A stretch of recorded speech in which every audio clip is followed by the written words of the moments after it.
Assalamualaikum warahmatullahi wabarakatuh.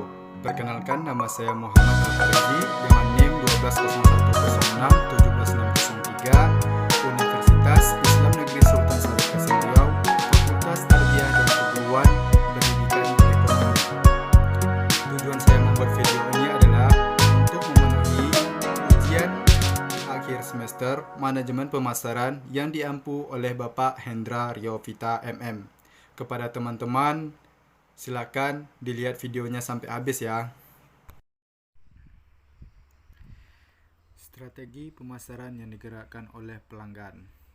Latar belakang. Strategi pemasaran yang sinkron bisa membentuk laba bagi perusahaan. Saat menghadapi sedikit hambatan, pemimpin perusahaan bisa mencoba buat menaikkan pangsa pasar melalui harga yang bersaing atau kebijakan kenaikan pangkat yang bertujuan untuk mengusir pesaing lemah. Strategi pemasaran yang digerakkan oleh pelanggan itu ada 3. Yang pertama, strategi pemasaran yang digerakkan oleh pelanggan. Strategi pemasaran yang digerakkan oleh pelanggan dilakukan melalui pemilihan pelanggan, yang mana yang akan dilayani dan memutuskan proporsi nilai yang dapat melayani pelanggan sasaran dengan sangat baik. Strategi pemasaran ini terdiri dari yang pertama itu ada segmentasi pasar, yang kedua penetapan sasaran pasar, yang ketiga diferensiasi, dan yang keempat pemosisian. Segmentasi pasar. Segmentasi adalah usaha untuk membagi pasar ke dalam kelompok-kelompok yang dapat dibedakan satu sama lain dalam hal kebutuhan, karakteristik atau perilaku yang mungkin akan memerlukan produk-produk dan strategi pemasaran tertentu untuk menjangkaunya. Yang kedua itu ada segmentasi pasar dan penetapan target pasar. Menargetkan segmen pasar terbaik. Untuk mendapatkan segmen pasar terbaik, perusahaan harus mengevaluasi hal-hal yang terdiri dari yang pertama itu ukuran segmen dan karakteristik pertumbuhan, yang kedua daya tarik struktural, yang ketiga kesesuaian dengan tujuan dan sumber daya perusahaan. Setelah evaluasi tersebut, perusahaan memiliki 1 dari 4 strategi penetapan sasaran pasar, mulai dari penetapan sasaran yang sangat luas sampai yang sangat sempit. Pemasaran dan diferensiasi pada sasaran segmentasi pasar atau positioning. Penjual bisa mengabaikan perbedaan segmen dan menetapkan sasaran dengan menggunakan pemasaran tanpa diferensiasi atau pemasaran massal.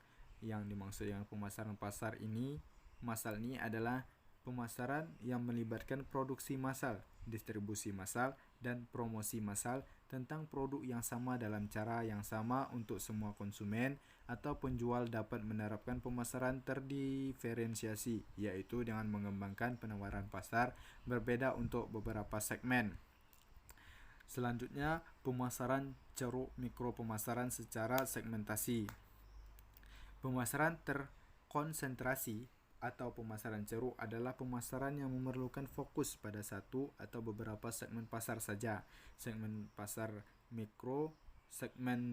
Segmen pemasaran mikro adalah praktek penghantaran produk dan program pemasaran khusus untuk memenuhi selera individu dan lokasi tertentu. Pemasaran mikro terdiri dari pemasaran lokal dan pemasaran individual.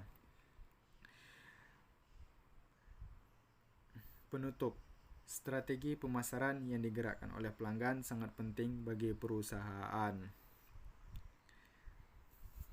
Sebab dengan adanya strategi pemasaran ini, perusahaan dapat memilih pelanggan mana yang akan dilayani dan memutuskan proposisi nilai yang dapat melayani pelanggan sasaran dengan sangat baik.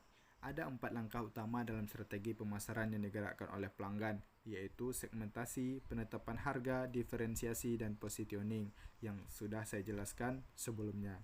Begitu juga kita sebagai guru, strategi pemasaran yang digerakkan oleh pelanggan ini seperti guru memilih ke sekolah mana yang akan diajarinya sesuai dengan kemampuan atau skill, kualitas diri yang dimiliki. Tentunya sebelum memilih sekolah tersebut sudah menentukan strategi dan memilihnya, seperti melakukan segmentasi pasar, penetapan sasaran pasar, diferensiasi, dan positioning.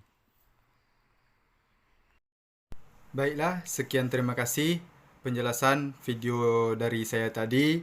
Apabila ada kekurangan atau kesalahan dalam penyampaian, saya mohon maaf sebesar-besarnya. Saya akhiri dengan wabillahi taufik wal hidayah. Assalamualaikum warahmatullahi wabarakatuh.